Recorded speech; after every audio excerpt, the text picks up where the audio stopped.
Hello. Pokemon Pokopia is coming out on March 5th. It looks like a combination of Minecraft and Animal Crossing that has a Pokemon skin over it.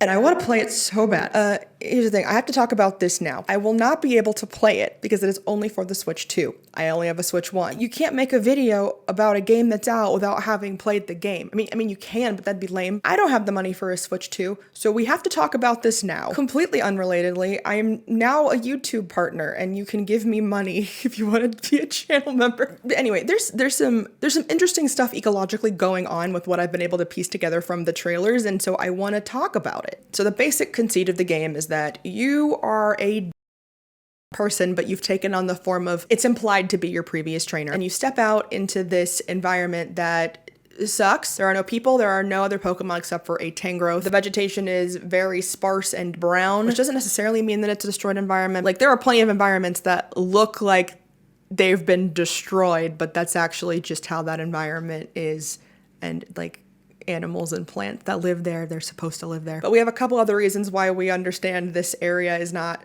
doing so hot. One is that there is a destroyed Pokemon Center nearby, a destroyed what appears to be a gym nearby, and the Tangrowth saying some pretty bleak stuff. This place was once home to many humans, but now it's, well, what you see. The grass and trees are withered and dry, and all those humans and Pokémon who once lived here, they're gone. Some people have theorized this is some kind of post-apocalyptic scenario. Clearly whatever is here has been ecologically ravaged to the point where nothing can really live there. And so you, as the Ditto, are doing habitat restoration. You use your little Ditto powers to mimic other Pokemon and learn their moves and change the landscape into something that attracts Pokemon back to it. The trailer quite literally says create habitats to attract Pokemon. Create habitats and meet Pokémon. Will you help me restore this land to the lively place it once was? That might make it possible to see a world overflowing with Pokémon again, just like the old days. Now, this is just very openly a game about habitat restoration, which is, you know, like a thing we can do in the real world when there's been an ecosystem that's been destroyed or disturbed in some way. So a great example is the Everglades. As more and more like white people were moving down into South Florida, they were looking at this swampy land being like, this is useless. I want to make this something I can live on or like grow plants on, you know, something like useful for me. So in order to do that, they created a bunch of locks in order to funnel water into certain areas to basically dry up other areas. They also planted this tree called Melaleuca with the idea that like, oh, this is gonna suck up a lot of the water, which is what, you know, what they wanted at the time. It turns out that tree is like invasive. So the original Everglades environment has been like really disturbed. And that means that a lot of species that used to live there can't live there anymore. That also means that people who live in South Florida don't have as much access to clean water as they would have otherwise. It means you end up with things like algal blooms. The whole thing's just like kind of a mess. But there's been Everglades restoration projects happening over the past several decades. This is things like, you know, getting rid of the Melaleuca as much as you can, and also reestablishing some of the historical water flows of the area. And you know, it's like a lot of work. They're not really near done, but there's been some success in seeing species thrive there that haven't thrived there for a very long time. I talked about this a little bit in my last video, but you can think of flamingos as an indicator species for the Everglades, and that now there's a stable population of flamingos in the Everglades when there haven't been in like, God, close to 100 years. So that's considered like in progress, but also a successful example of habitat restoration. This happens all over the place. It can be things like getting rid of dams that have disturbed ecosystems, but it can also be things like rewilding. In Pokemon Pokopia, you as a Ditto are rehabilitating the environment. You are one of the target species, right? This area has no Pokemon in it. We want to bring Pokemon back to it, but you're a Pokemon doing the thing to bring Pokemon in. This is called rewilding. This is also something that happens in real life. You can think of it as a type of habitat restoration, but the idea is that you are reintroducing / cultivating a specific species in that area that is supposed to be there, that then will have like knock-on environmental effects to shape that environment again. It's not just a food thing. You can also do rewilding with beavers who famously make dams. Not only do those dams affect the water flow, but also there is less tree cover because the beavers have felled the trees. And the combination of sunlight from less tree canopy and wetter areas of soil because of the dams leads to increased biodiversity in both vegetation and also animals that live in the area. More diverse plants means a more diverse ecosystem, which is generally a healthier ecosystem. Beavers building things, just like you as a Ditto are building things. So once again, you are a Ditto, you are one of the target species, you are shaping the environment, you're doing a rewilding.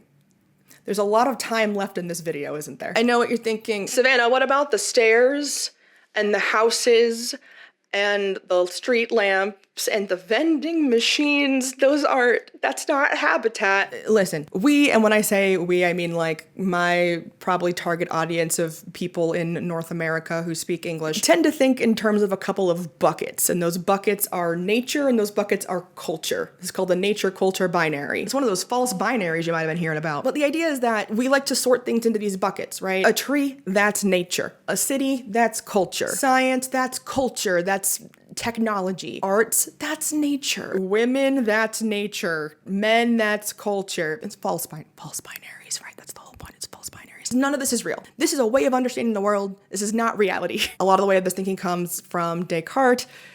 I will fight his ghost. He was like, man operates as a machine. And like, that's no, like gender, but like, also, you are an animal, you are a mammal, you have a cognitive mind and an emotional mind, you are both, you cannot, there is no nature and culture binary. There's only one thing, and that's the earth that we're on. Everything is part of nature. Even like my hat, which was like made in a factory, is part of nature because the materials used to make it originally came from some kind of natural process. But again, this mindset shows up everywhere, even in environmental spaces. A lot of like early environmentalism, like the preservationist mindset, was based out of this idea of like preserving nature because it is a thing that is separate from culture. Pokemon does not and has never engaged in this false binary. The explicit themes of the work is people and Pokemon are the same thing. The Kalos region.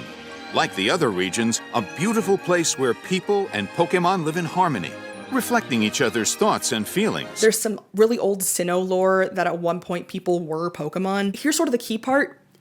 Pokemon themselves can be born out of human-mediated processes. These are things that you would typically put in the culture bucket and not the nature bucket. You've got Trubbish, you've got Klinklang, you've got Honedge, you've got Magnemite, Gen 1. There's a lot of Pokemon that are just object. Voltorb exists. Klefki exists. Even like Muck and Grimer to an extent, who are like made of pollution, kind of fit into this. There's a lot of lore questions about how a lot of these synthetic type Pokemon come to be. Would Klefki exist without humans making a keyring?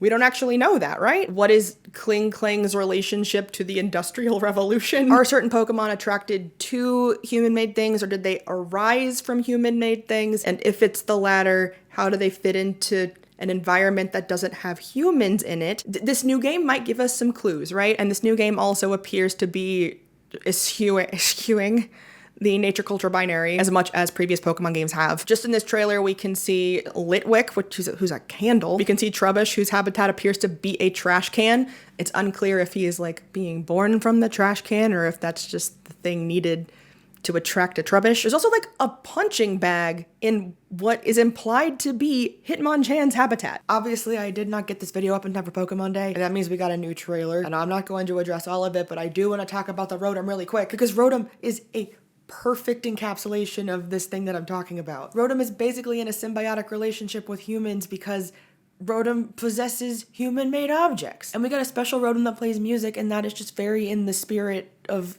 the themes that I'm talking about. All of this is to say, the vending machines are part of it. It's still restoring the environment because human intervention was part of that environment. And if you know anything about indigenous cultivation practices, this should be familiar sounding to you. The nature-culture binary is a very Western way of thinking. Like, I am separate from nature is a very white people thing. It's not an exclusively white people thing, but it is a very white people thing. Early environmental thought, like Teddy Roosevelt times, was framed as conservationist versus preservationist. Preservationist meant we need to preserve nature as a snapshot in time before it completely disappears, and conservationist meaning how can we use and interact with nature in a way that allows it to continue running. Both of these engage with the nature-culture binary, even though the second one does a little bit less. Both of them also ignore the fact that like nature was not untouched by people.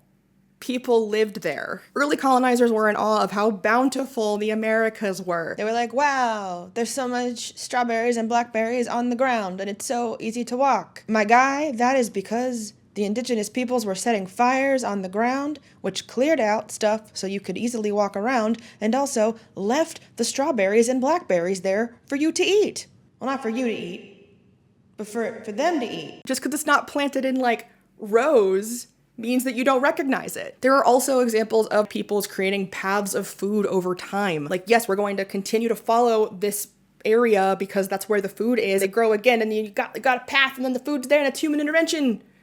But it's still part of nature. And I understand you might be getting the urge to just shove all of this behavior into the culture end of the binary and say, well, okay, well, that isn't nature then. I beg you to open your mind for like a second. These are practices that were often consistent for like thousands of years. People were moving to new areas for the same reasons other species were moving to new areas, like scarcity, predation, climate change, but just like ice age climate change stuff, different from anthropogenic climate change stuff, a lot slower than what we are currently experiencing. Does that mean that any habitat restoration effort by humans technically counts as rewilding because we are animals and a part of the environment? Sure, I don't know, why not? I am not the arbiter of eco-criticism. But what does all of this mean for Pokemon? Well, the streetlights and the roads and the houses and the vending machines, they're about bringing people back too. Professor Tangela says as much. It would warm this old heart to see humans and Pokemon living happily together once more. Which implies humans are part of it and are another thing to attract. Or they're not, they're still there. A lot of cozy games are about taming nature. Dan Olson of Folding Ideas did a video about this a long time ago, where he's like, oops, I did a colonialism in Minecraft that is kind of about this. Like, think about your Minecraft. You were literally extracting useful material out of this area that you've never been to before. People do live there so that you can build whatever it is you want. This is not throwing shade. I love Minecraft. You're allowed to like Minecraft. This is not me saying Minecraft is bad. And some cozy games saw this trend and so intentionally subverted it. It became about habitat restoration and undoing harm caused by human intervention. That still falls into the nature-culture binary. You're creating a paradoxical situation where you're creating an artificial environment according to the aesthetics of what nature should be. And so what really interests me about Pokopia is that it's this secret third option. You are one of the animals living there. You are incorporating types of human-made objects because that is actually what is required to get the environment back to a place that is habitable for your fellow species. It's using the concept of rewilding to then break down the nature-culture binary that is present in so many cozy games, which is the same thing Pokemon has been doing for decades. And I love it. Thank you so much for watching this video. If you want to say thank you to me, you can like the video, you can subscribe, hype, all of the good stuff. February is a short month and one where I was doing a lot of traveling, so this is a little less polished than my normal stuff. I appreciate you for sticking it out this long. My goal is to make one video per month for the entire year of 2026. And so if it is April and you are watching this and I haven't posted anything between this video and the time you're watching, you have to yell at me. Thank you, goodbye.